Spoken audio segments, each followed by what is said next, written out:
Afternoon, everyone, and thanks for coming. I'm Jason Kawal. I'm the director of the Lampert Institute for Civic and Global Affairs, and I'm very pleased to be introducing our second talk in this semester's food series. Now, before introducing our speaker for today, I just had a quick reminder. So the next talk in this series will be high seas fishing and its impacts on the citizens of developing nations, and that'll be by Rashid Sumaila from the Institute for the Oceans and Fisheries from the University of British Columbia. And that's going to be a little bit of ways. So that's on Monday, March 21st at 4:30 in Lawrence 105. But again, high seas fisheries, impacts on citizens of developed nations, 4:30 March 21st. So throw it in your calendars. And now, the main event. So it's a great pleasure to introduce our speaker for today, Janet Poppendieck, Professor Emerita of Sociology at Hunter College of the City University of New York. Dr. Poppendieck is the author of several books, including Free for All, Fixing School Food in America, and Sweet Charity, Emergency Food and the End of Entitlement. And a new revised edition of her book, Breadlines Knee Deep in Wheat, Food Assistance in the Great Depression, was recently released by the University of California Press in 2014. She is a co-founder of the New York City Food Policy Center at Hunter College and serves on the board of Why Hunger, is the vice chair of the board of Community Food Advocates, and is a member of the Leadership Council of School Food Focus. She is also a recipient of a 2015 James Beard Foundation Leadership Award. And Naomi Starkman, a noted food writer and activist, has described Dr. Poppendieck as follows: a tireless scholar and activist whose focus on poverty, hunger, and food assistance in the United States is charting the course towards food equality, security, and justice for all. Her book, Free for All, Fixing School Food in America, is the seminal textbook on what's wrong with how we're feeding our children and how to make it right.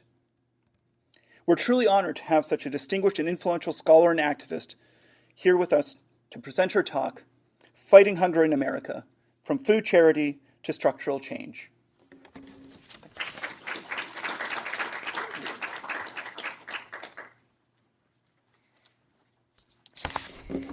So thank you for inviting me to your beautiful but soggy campus. And thank you for the hard work that goes into organizing one of these things. You know, we just show up and talk or listen, but someone organizes it and does the legwork, and I'm grateful for that. This is a series on food, and that makes my job this afternoon easier, because the fact that you're attending this, and I imagine some of you have attended other lectures in this series, means that you already know that food is special, that food engages us and moves us in a way that few topics do. I don't think anyone has ever said it better than one of my favorite writers, M.F.K. Fisher. So as a way of kind of launching us and warming up my voice, I'm going to read you a little bit about what or a little bit from what M.F.K. Fisher said about food in The Gastronomical Me. But let me just check, everybody can hear me? Okay, these are very unobtrusive sort of mics here. People ask me, why do you write about food and eating and drinking? Why don't you write about the struggle for power and security and about love the way others do? They ask it accusingly, as if I were somehow unfaithful to the honor of my craft.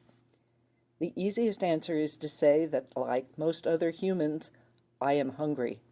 But there is more than that.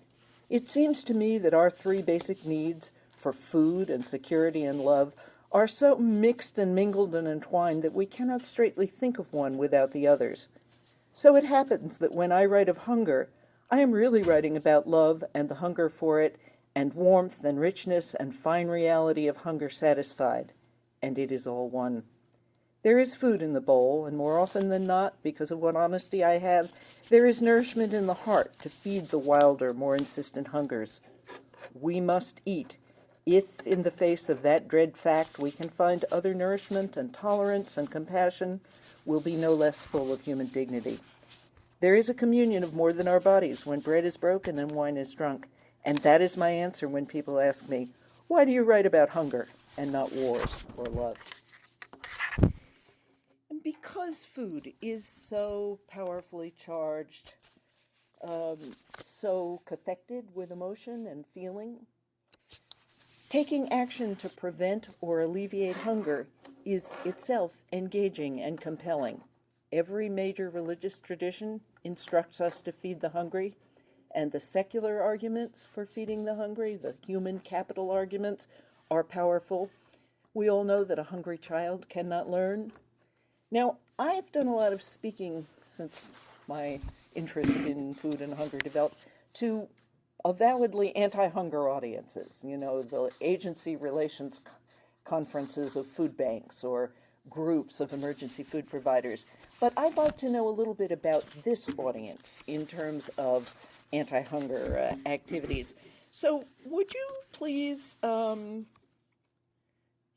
willing to stand up? Yeah. Would you get a little stretch in before we settle in for the longer haul? Would you please stand up if you have ever written a letter or an email or tweeted or signed a petition to Congress or another branch of government, a mayor or a governor, for example, about hunger or food programs or poverty, if you've tried to influence public policy in that way? Okay, good. And I'd like you to stay standing. Asked a question about hunger or food programs at a candidates forum. I have no, don't sit down. Otherwise, it'll be too much whack-a-mole. Yeah. Worked to improve the meals in your school or your child's school or schools in your area. Any school gardeners here? Okay, great. Okay. Anyone working on local procurement for school, getting food from the regional area? Great. And how about trying to improve meals on your college campus? Okay. How about participated in an effort to save food that would otherwise be wasted for diversion to people in need? Anybody, any gleaners here? Oh, look at this. Organized a food drive or helped to organize a food drive? Prepared or served food at a soup kitchen or a sandwich handout program? I'll let you raise your hand if you've done that, since pretty much everybody is already standing. Donated money to a food charity, like checked out hunger at the checkout counter? And contributed an item to a food drive or a canned food drive, a canned goods drive. All right, so we have 98% participation here. You could give yourself a round of applause, or you could just sit down, but thank you.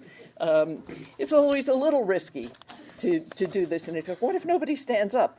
But I have to say the odds are in my favor. Last year, 62.8 million Americans, or just over 1 in 4 adults, volunteered through an organization, and the single most common activity was, quote, collecting, preparing, distributing, or serving food.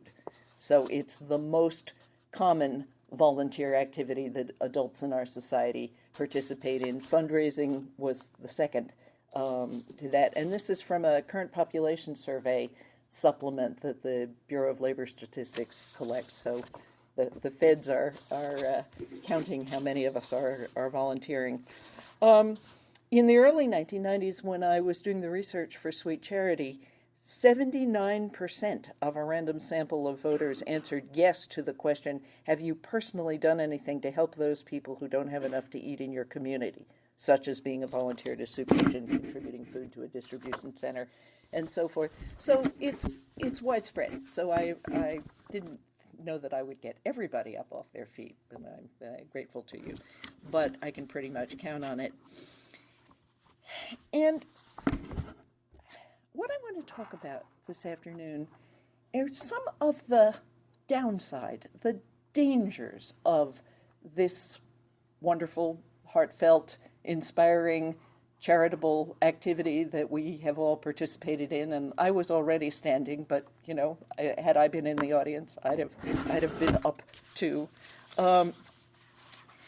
I began studying the what was then referred to as the emergency food system a little more than 20 years ago. the book Sweet Charity came out about 18 years ago, and that's the book I'm going to start talking about and then kind of morph over into the epilogue to the new edition to Bread Lights. And I'm not actually going to talk about school food much in this talk, but if you want to raise any questions in the question and answer, I'm always happy to talk about school food. The Emergency Food Network arose in the early 1980s in response to a recession that we then called the empty smokestack recession. And at that point, it was the deepest recession since the Great Depression. Now, I have a daughter who was born in 1980, so I'm very well aware that for contemporary college students, anything 1980s is really ancient history because she's already 35. But you probably are aware, even if you don't keep track of recessions, that we have them cyclically, and each usually signals some process of profound economic change. I came into the Utica train station last night. Who here has been in the Utica train station? An absolutely spectacular architectural gem, marble columns, a beautiful space. But it made me wonder what Utica used to be, because now I think Utica is hollowed out in terms of much of its manufacturing base, that the jobs aren't there. And this recession in the early 80s was when that was happening across the country. It was the first round of jobs being offshored, sent overseas, globalization striking home. So many people lost their jobs. And at the very same time, the federal government cut back quite substantially and dramatically on a whole range of assistance to poor people. Food programs, cash welfare programs, housing assistance, which plays such an important role in the economies of poor people.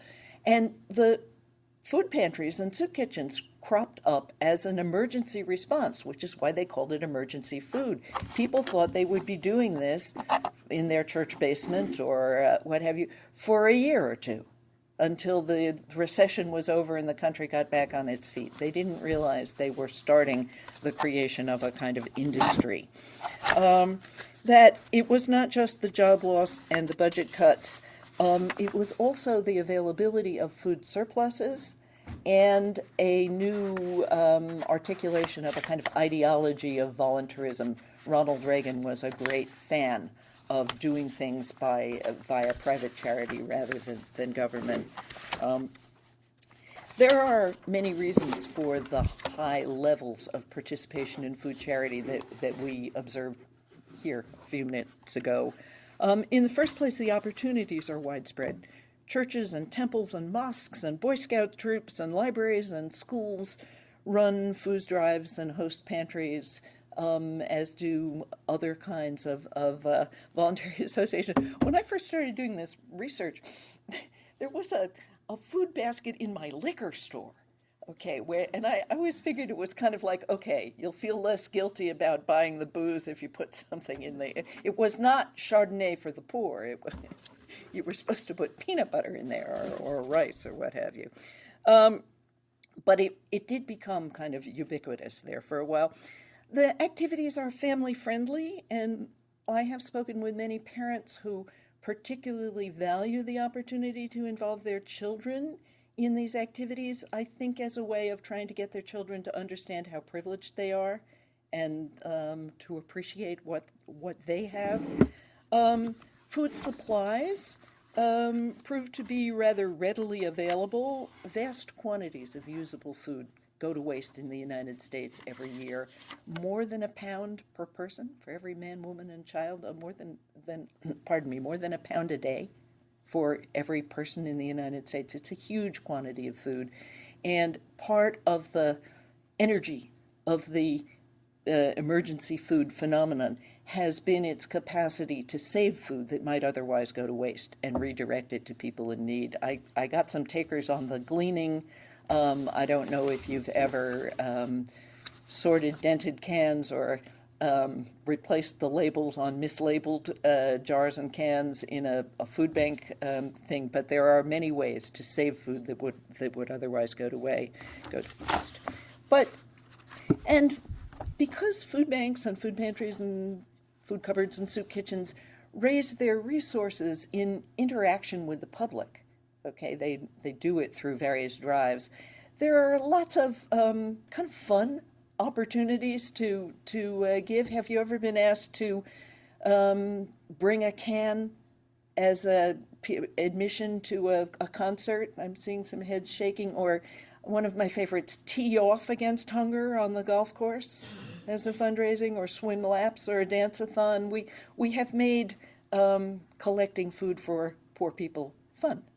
But fundamentally, I believe that these activities are so widespread because they provide a profound moral gratification. They enable us to feel good. There's often a kind of double whammy, preventing waste and feeding hungry people. How appealing is that? A sort of moral twofer. Many of us, at least the over 30 people here, are charter members of the Clean Plate Club. Let me see hands again. Did you grow up being exhorted to clean your plate? Okay, many of us, and consequently, the norms about not wasting food. I mean, we waste paper, we waste time, but wasting food has a particular.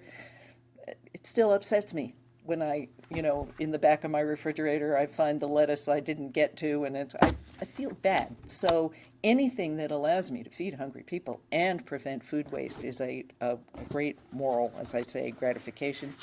And many of us were taught in early childhood to share food. Did you grow up with share and share alike?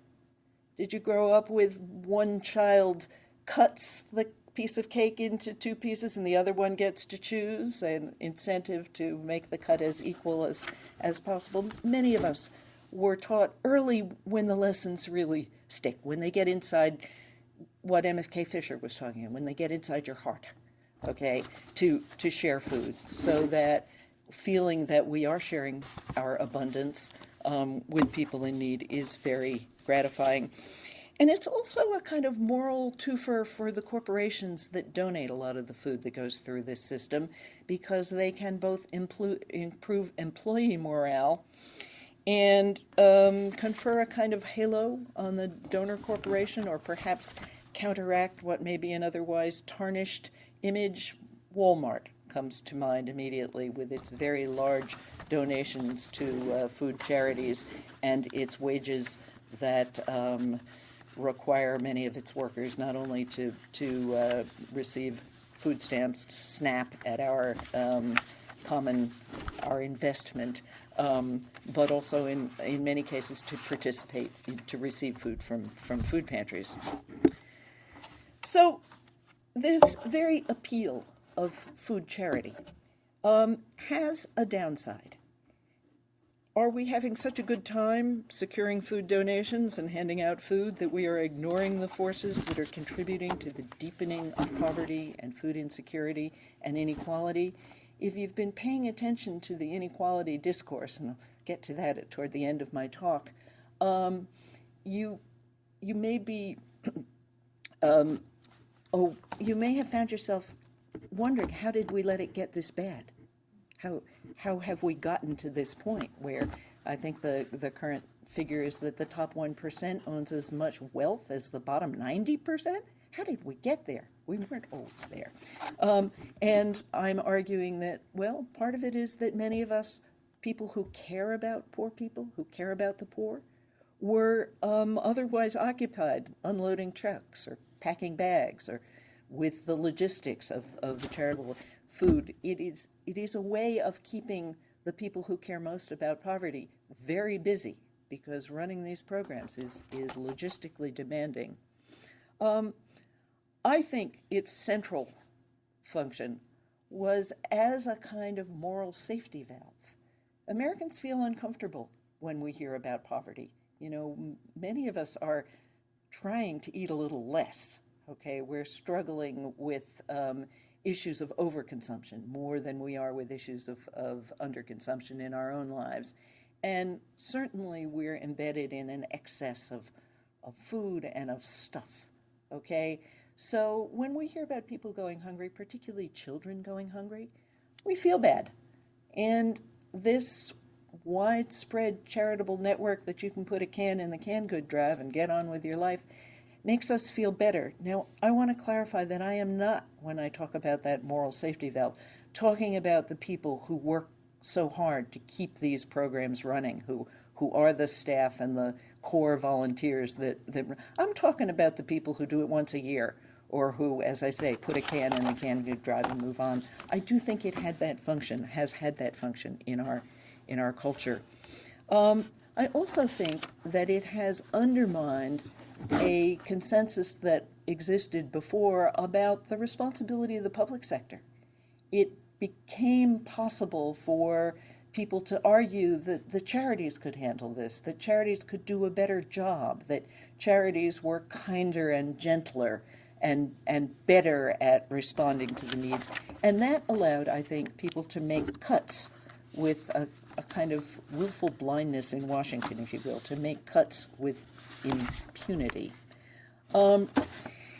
So when I was writing that book, I was predicting that if we kept this up, we would see the substitution of gifts for rights, okay? The growth of the charitable sector and a withering in the public income supports and food assistance that were, by the end of the 70s, a pretty robust network of food rights, and we'll come back to that. So let's see how it played out. It's 20 years since I did this research, and thrilled to say the book is still in print. But how did it play out? And I guess the answer is, well, I was right about cash, and at first I was right about public food assistance benefits, but then I was wrong. Okay, so let's look at this. First, let's look at cash. Up until 1996, which I realize is probably when some of you were born, which seems like literally only yesterday to me, but I realize you were, some of them being born, but it's not really that long ago. Up until 1996, we had in this country a welfare program which, although it was deeply flawed, did provide assistance to a majority of families with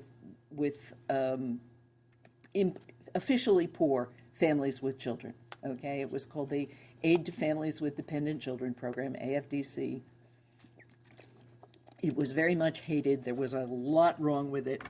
And it wasn't just hated by conservatives who wanted to spend less on poor people. It was hated by the people who had to receive the benefits and by their progressive allies.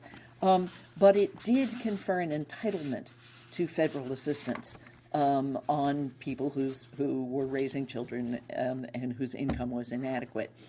And in 1996, Congress reformed welfare.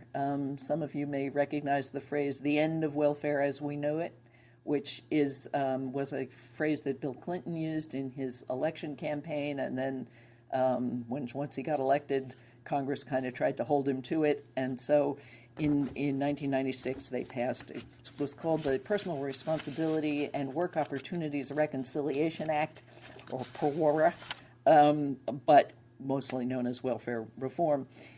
And what it did was transfer a block of federal funds to the states to use as they saw fit to address the needs of children and their caretakers, impoverished children and their caretakers.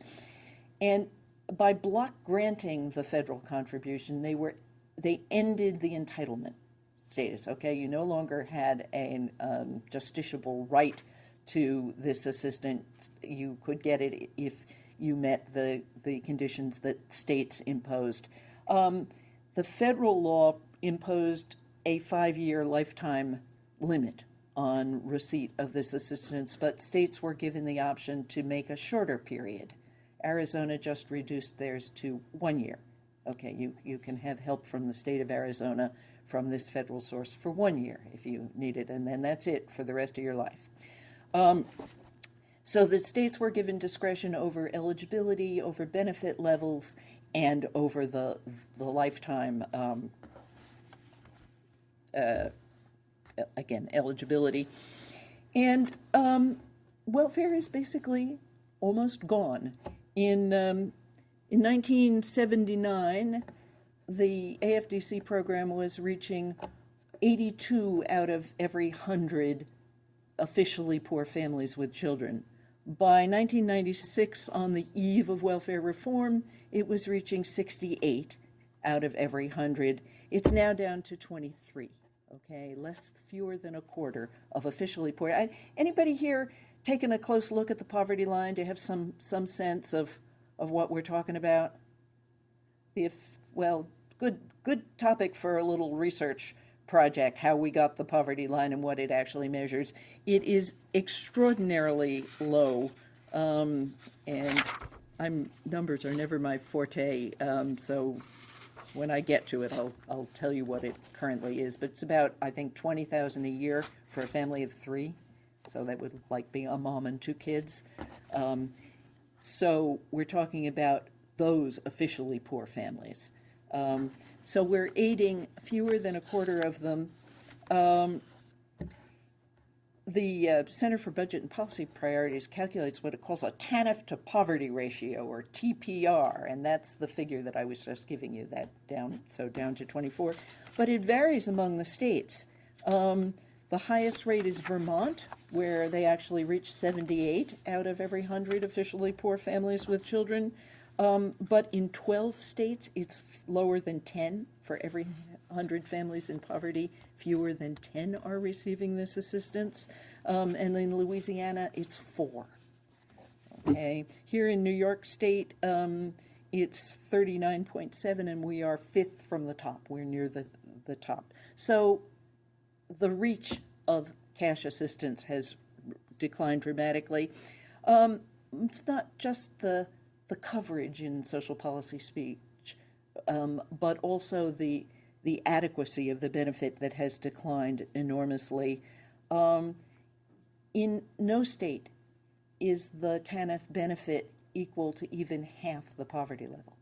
Okay, in all states, it's below half the federal poverty level. So it does far less than AFDC to lift families out of poverty, and far less to lift them from what we call deep poverty, which is the bottom. For poor people, the poverty line is a ceiling, not a floor. Okay, if you're above the poverty line, you no longer count as officially poor. So most of the people who are below the poverty line are some distance below the poverty line, and we use the term deep poverty to characterize those who are below half the threshold for their family. And TANF does, because the benefits are less than half the poverty line, does a terrible job of moving families from deep poverty up into to just plain poverty. And yes, the current poverty guideline is, in fact, $20,090 for a family of 3. So we're saying that it doesn't move people from half of that, from $10,045. Moving down the scale from deep poverty to extreme poverty, which is a World Bank calculation of families, households surviving on $2 a day or less, the number of American households living in extreme poverty has more than doubled since 1996, the welfare reform, as has the number of children. So we have now 2.8 million children in the United States living in families that qualify for the World Bank characterization of extreme poverty. Okay, so I've explained a little bit about how the new program works, that states have discretion over the eligibility and benefit levels. But looking at it, you also need to see that states have incentives that are built into the program to withhold this assistance from the families that are most in need of it, because they have responsibility to comply with what are called work program requirements from the federal government. And the most disorganized, most troubled families are unlikely to get jobs through the program, and so the benefit is typically or often withheld from them. That's how states meet their WPR, their work program requirement. So there are incentives built into the program that push states toward this. Okay, I could go on, but I won't, because I'd like to turn to say, okay, so what happened to food assistance? Welfare went like this. You could maybe picture I didn't bring a slide, but you get the idea. While welfare went like this, SNAP, formerly known as food stamps, went like this. Okay, we have basically, to some extent, replaced cash assistance with food assistance. Food assistance in the United States last year was a $100 billion enterprise, $103 billion, 15 programs run by the Department of Agriculture. 1 out of 4 Americans participates in at least one of those programs. These include school food, school breakfast and lunch, child care feeding, the WIC program, the SNAP program, of course, and another 10 that I won't talk about, but much smaller programs. So food assistance has grown. You could see it here in Madison County. In Madison County, 2.9% of the population receives TANF. I think most of you know that there are a lot of poor people in Madison County, but only 2.9% of the population receives TANF, while 15.3% of the population has received SNAP, food stamps, in the last 12 months. So this isn't just off somewhere in the clouds. So what I want to talk about next is, well, how did this happen? How is it? Why has food assistance been such a survivor when cash assistance is, on its way out entirely? And there's clearly not time for me to give you the entire history, although if this is something that interests you, in the epilogue to the new edition of Breadlines, there's a pretty thorough accounting of this. But I will say that SNAP was cut, it was food stamps, and cut pretty deeply in the welfare reform.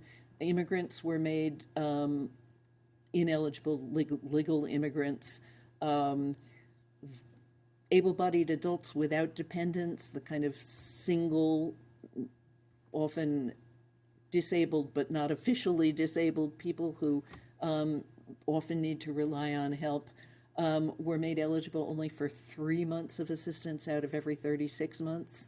So you can eat for 3 months and then you have to stop for the next 33 months. It's the most bizarre piece of public policy I have ever seen. I'm looking at Professor Kewal because I think from an ethicist point of view, that's weird. Okay.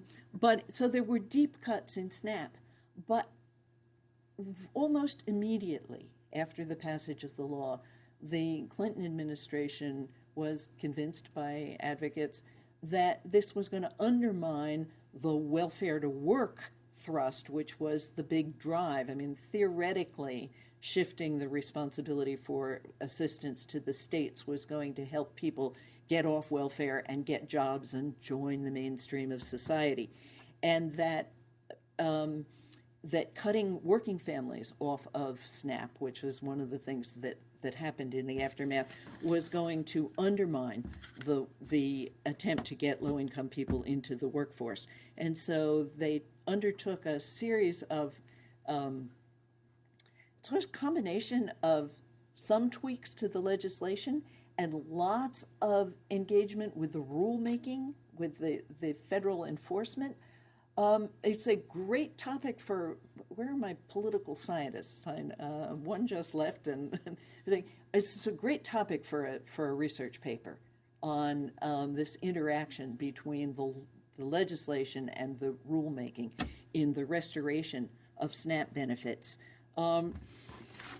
As they implemented these reforms to the SNAP program, they were able to demonstrate that, in fact, SNAP did help families stay in the workforce, and that the program was effectively counter-cyclical. You know what that means? It means that when the unemployment rises, the program expands, and when employment declines, the program rises. It counters the business cycle. And in the Great Recession, the one we just had, it was determined by a number of economists that the quickest way to infuse money into the economy would be to raise the SNAP benefit, and that's actually what they did with the American Reinvestment and Recovery and Reinvestment Act. The ARRA included a rise in the SNAP benefit. So the counter-cyclical capacity was pretty well established. But when I try to explain, when I step back from the details, and the policy details are actually quite fascinating, and try to explain more in a kind of socio-political analysis way why food programs have fared so much better than cash programs in the United States, I come up with a 5-part explanation. I'm probably going to make it, okay, and neatly A, B, C, D, E so that we can remember them, okay? So A is for agriculture. You may have noticed that I said 15 food programs administered by the United States Department of Agriculture.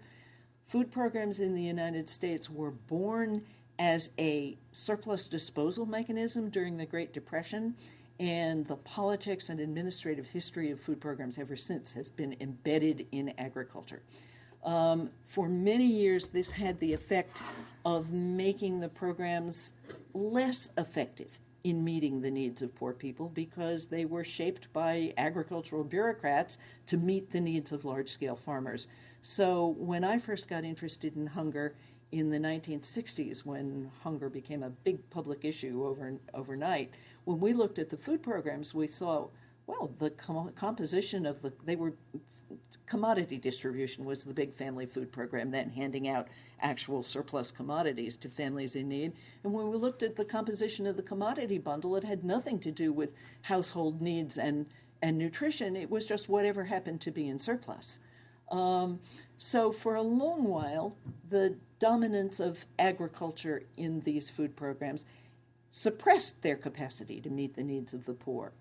But once hunger became a big issue and the advocacy response was born, the advocacy organizations got started, agriculture became a kind of protective ally for food assistance. And back when welfare reform block-granted cash assistance, the contract with America, that was Newt Gingrich and company, called for block-granting food stamps and child nutrition as well. But the ag committees of the Congress didn't want to do that because they didn't want to lose control of that bargaining chip, because it is how the agriculture committees have gotten urban representatives to vote for the subsidies for corn, soy, wheat, all those commodities that go into the industrial food system that makes us put on weight and be less healthy. So for the period from the late 60s until last summer, and we'll see from here on, agriculture, and a kind of Procrustean bedfellows alliance between anti-hunger activists and commodity lobbyists has kept the food programs and the commodity subsidies alive and well. Okay, so A is for agriculture. B is for business. And what I mean by business is food programs are what we in the social welfare policy world would call relief in kind. We do relief in cash or we do relief in kind, meaning giving people what you think they need. So housing, medical assistance, food. And one of the special characteristics of relief in kind is that it makes its benefits to the vendors visible to them. So if you produce styrofoam trays for school lunch, you can see that you benefit from the school lunch program. If you are the Grocery Manufacturers Association of America, you see that you benefit from an increase in the SNAP budget. So the business allies are generated by the relief in kind. My Social Security payments also benefit. I mean, I spend them, okay? But they can't see the benefit because it's cash like any other cash. So B is for business, and C is for core values. And one set of core values are those feeling good about feeding the hungry, and certain social justice, maybe a limit on our tolerance for inequality that I talked about earlier. And then there's another set of values that has to do with a deep distrust of the poor, a feeling of, well, if we give them money, they used to say it'll go to the grog shop on the gaming table. They'll piss it away. Whereas if we give them food, it'll feed the children. So there's this a long tradition in American social welfare of trying to give people what we think they need, and assistance in kind, or special purpose money, limited purpose money, which is how both WIC and SNAP work. D is for devolution. And it's really interesting because devolution is another one of those things that worked against the programs until the advocates got organized enough and then worked for the programs. And by devolution, I mean shifting power and decision-making to mayors and governors and entities below the federal level, which the same legislation that block granted cash increased the discretion of lower levels of government on things related to the SNAP program. And advocates successfully convinced lots of mayors and governors that they should take those actions that would draw more SNAP dollars into their local economies, because those are federal dollars coming in and they circulate in the economy and they generate jobs. The estimates are generally that for every $5 of SNAP benefits that come into a community, you get $9 worth of economic activity. So it's a pretty hefty increase in the impact. And advocates finally succeeded in getting this message across to mayors and governors, with the result that various rules were changed to make it easier for people to access benefits for which they were eligible. Didn't change the eligibility, it just made it easier. And so finally, the E in my ABCDE is effective advocacy. The Anti-Hunger Advocacy Network was born in the aftermath of the shocking discovery of kwashiorkor in Mississippi and hunger in America in the 60s. These are some of the longest enduring advocacy organizations inside the Beltway. Bread for the World and the Food Research and Action Center go back to the late 60s, early 70s.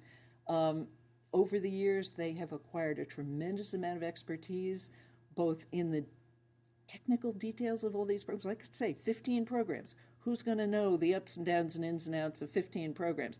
Not the staff person in the congressman's office. Okay, they have too many things to deal with to have that level of expertise on those programs. So expertise, but also an expertise about the process of policy. I'm sure you all saw the paper that Justice Alito, is that right? No, Scalia? Scalia died. And one of his principles was that he didn't like the practice of the Supreme Court of looking at what members of Congress had said when legislation was being debated as a basis for determining their... Well, I had to giggle because I briefly worked for the Food Research and Action Center, and that's exactly what we were doing, was inserting comments into Congress members' comments that would be in the congressional record. Even if they don't make them out loud, they can submit them and they'll be in the congressional record, with the intent that later, when there was a court case, we could say, oh, look, this is what they meant. So the Washington advocates, I should say, a very skilled group that has made a huge difference. So despite all of this improvement in the food programs, poor people are not better off.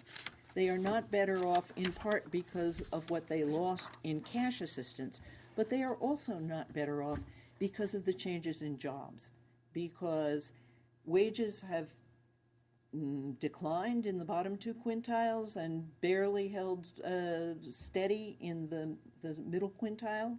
I think you probably know some of this tracking of what's been happening to wages. part-time contingent jobs where you're on for a few hours and then you have to go home and then you come back and they'll pay you for another few hours because they only want you there at the peak hours, even though you then incur the transportation costs. Jobs that are scheduled without human health or family realities. So people have lost the kind of jobs that used to have health insurance benefits, pensions, paid vacations, many 19-hour-a-week jobs. You know why there are 19-hour-a-week jobs? Because at 20 hours a week you have to start paying fringe benefits. So poor people are not better off for all of this addition to the food assistance thing. All of this did not happen, of course, in a vacuum. And this leads me to the last two things I want to talk about. I did want to leave a little time for interaction. So let me just say that the two big trends that I think change the picture going forward, one is the rise of the food movement with its concerns about the environment and sustainability, health, animal welfare, worker justice, local scale and rural communities, farm subsidies, biotechnologies or GMOs, and the affordability and access. That's the panoply of food movement issues, and pretty good.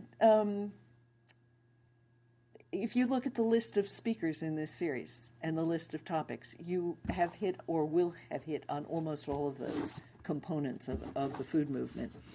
But the implications for the trade-off situation, the A is for agriculture part of what has protected food assistance are very profound, because the food movement sees those subsidies, and I speak as a member of the food movement as well as a member of the anti-hunger movement, which puts me in an uncomfortable position at the moment, because as a food movement person, I see that those subsidies are part of what's driving the ill health of our food supply, the reliance on soy isolates for long shelf life in foods. The whole infrastructure of the industrial food system is related to those farm subsidies that we've been trading for support for the anti-hunger policies. So that's a rift. And then another big rift, B is for business. For years, the Food Marketing Institute and the Grocery Manufacturers Association and the soft drink bottlers have been major supporters of donors to those inside the Beltway, Washington-based advocates. And now voices are saying you shouldn't take that money. You're contributing to the problem. Andy Fisher is going to be coming out with a book fairly soon. I think the title is now Hunger, Inc. So maybe next year, for if you continue an interest in food, a really profound critique of what are we doing when we fund our anti-hunger advocacy by the biggest donor is Walmart. So you kind of have it in a nutshell there. But this critique, and I am sorry that I'm using up our time, but it does provide a neat segue into the other critique, which is the growing awareness of and understanding of the importance of inequality. I watched the Sanders-Clinton debate the other night, and the biggest applause that Sanders got was when he talked about the Walmart workers who can't afford to feed their families and have to rely on SNAP and on food pantries. So people are getting the impact of inequality in a way that when I started talking about it 20 years ago, I had to explain what it was. Now with Occupy, with Black Lives Matter, with the Fight for 15, the campaign for food workers' wages, I think people understand the connections between the distortions in our food system and the overall mounting inequality in our society. I was going to give you my 6 reasons why people who care about poverty and the poor need to be paying attention to what's going on at the top. Too much of our attention to inequality stays with what's happening at the bottom, but we really need to pay attention to the top. I'm going to cut to the last of these, which is to say that we don't have one person, one vote in this society anymore because of the influence of money in politics, both on the election side of who gets elected and on the lobbying policy side of what policies get influenced or what policies get enacted. I think democracy is really hanging by a thread. And the more that wealth gets concentrated at the top, the more power a small group of people with very defined self-interest has to shape the policies and the election outcomes. So we need to, if we really want to address hunger in a structural way, if we want to begin to eliminate the conditions that are pushing people into hunger, into the pantry lines and into the SNAP lines, we need to address campaign finance reform. We need to take back our government from a tiny group at the top. It's 158 families gave half of the money in the early months of the current presidential campaign. It's a tiny group of people shaping our whole system to meet their needs. Where do we go for here? If the equality movement and the food movement can converge, we might finally see an end to our soup kitchen society. I think we need to have progressives regain control of Congress. I realize this can't be a partisan, so we'll just use the term progressives, and you can figure out who are the progressives. But I fear that we may be moving in the other direction. The current Speaker of the House, when he was chair of the Budget Committee, twice proposed block granting of food stamps as a crucial central component to his budget agenda. If you see what happened to cash welfare once it was block granted, I think that'll give you an idea of what could happen to SNAP. SNAP is flawed. It isn't what anybody wants, but it is what stands between a lot of people and out no dinner. So coming full circle to the charitable sector, it's very interesting to me to see that a new generation of progressive food bankers, old food bankers like old professors retire eventually, and a new generation of more progressive food bankers has begun to put much more emphasis on the health of the food that flows into the charitable system and is beginning to take on the more structural issues of injustice. They've just released a report that says America's food banks say charity won't end hunger. So I think there is fascinating movement on that front, and I guess I'll issue to you all an invitation to move beyond your can in the food drive or even your gleaning to rescue carrots for the poor and say it's time to get involved in a fundamental political restructuring of money and power in our society.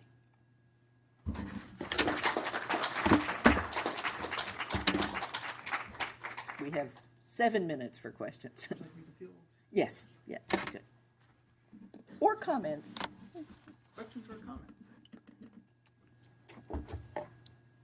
So you pretty lucidly described the bind that a lot of charitable food providers are in terms of being facing the anti-hunger movement and yet sort of having to be the sort of cozy with all the different interests, whether they're sort of corporate or progressive. So how would you, I mean, that's my position. I work in the anti-hunger world. I'm here to give a talk tomorrow about my program. Oh, are you the food truck from Vermont? Food truck guy. Yay! You have to advertise his talk too. Sorry.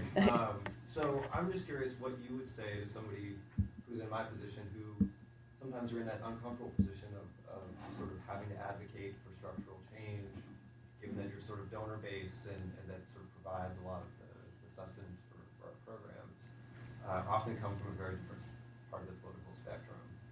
So, you risk alienating a big portion of sort of biting the hand that feeds you, I guess. Right, So, and so how can we be both effective advocates and effective providers of charitable food? okay. I don't have a quick and easy answer. You grow up in the church and those phrases come back, wise as serpents and gentle as doves. You have to be strategic, I think. And what I think a very crucial test for the food banking industry is the wage issue, because many of your donors are among the industries paying the lowest wages. And you can't, if you value the work you do, and we obviously all do value the work you do, we want you to keep doing it, then a big public confrontation is not a good strategy to alienate your donors and make them take their donations elsewhere.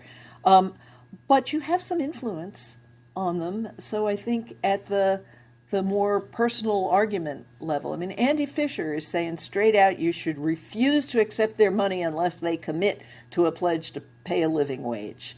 And so that argument is going to be out here in the Commons being made. I would feel very stressed in your position, and I guess I would keep reminding myself that the work is worth doing, and I would take on the issues that you can take without immediately cutting off, and work to realign the. I mean, if we had campaign finance reform, and we had limits on the use of money in lobbying, we would be able to get better policies without having to alienate your donors. Anyone else have an answer for this young man?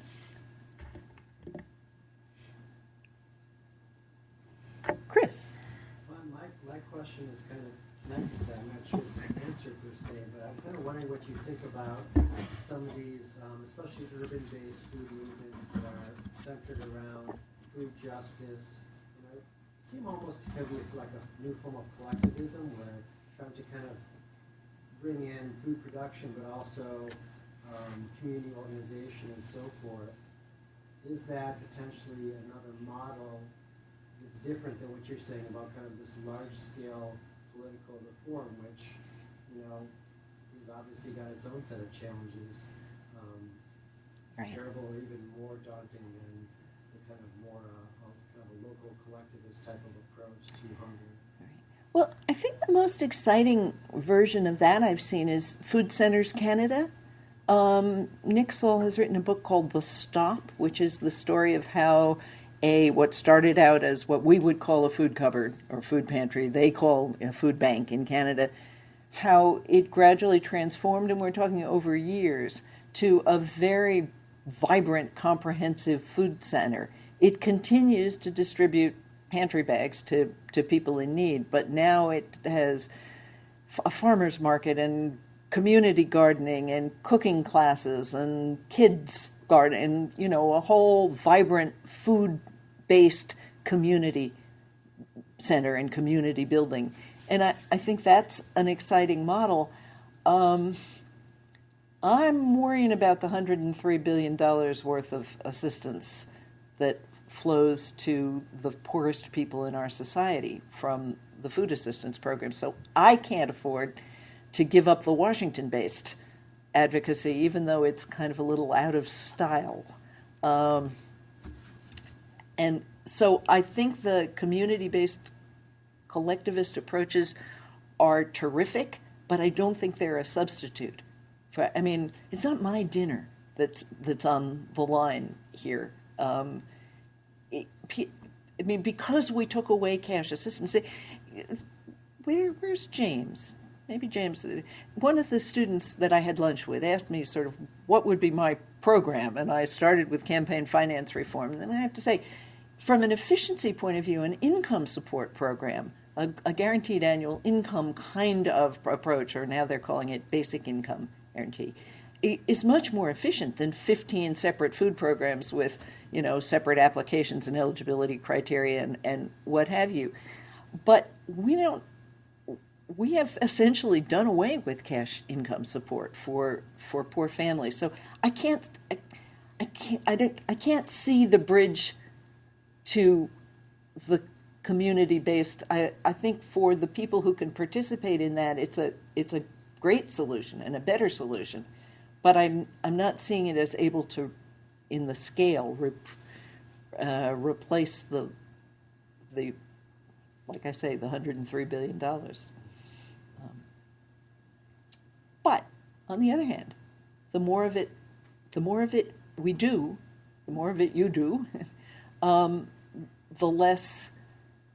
fewer desperate people having to rely on Washington politics there'll be. Other. Time for maybe one last question. Thank you for your talk. I'm wondering about your life as a scholar activist. I don't know if you even would describe yourself in that way, but it seems as if you are. What does that look like? Are you pulled into conversations with government figures? Okay. What are the different interest groups that you work with? Well, at the moment, I'm working with community food advocates in New York City, which sounds like it would be what he's talking about, but really is more an organization trying to implement universal free school meals in New York City. And this is very much an outgrowth of the other book, Free for All. It's it's what keeps me getting out of bed in the morning, is the hope that we might actually achieve this. And just in a nutshell, there are many, many, many arguments in favor of universal free school meals, but a fundamental one that would fit into your series here is that then we could integrate school food with education, and use food as part of the school day to teach healthy eating. So we could get beyond the trap that we've been in. You really can't do that if you have a means-tested program. So there, but it's the writing is a very demanding mistress, and when I'm working on a book, I'm kind of in a bubble, and I tend not to go to conferences and be as active. But once the book is done, then I can kind of get out there, and it is what makes it seem worthwhile. And I have to say, with Sweet Charity, that many food bankers and food pantry directors have told me that reading it induced them to add a what they sometimes call government relations staff person to begin to participate in an organized way in public policy advocacy. So I felt like it made a difference, and it's what makes it worth it to me. But I also have to say, I had the tremendous privilege to teach in a system that gave me credit for this kind of writing. Didn't have to be. There are universities where if it isn't in a peer-reviewed journal, it doesn't count. That wasn't true at City University of New York. Sweet Charity was a Penguin paperback, a Viking hardback, and then a Penguin, and they were thrilled. So I was lucky to be able to kind of get away with it. Well, let's thank our speaker.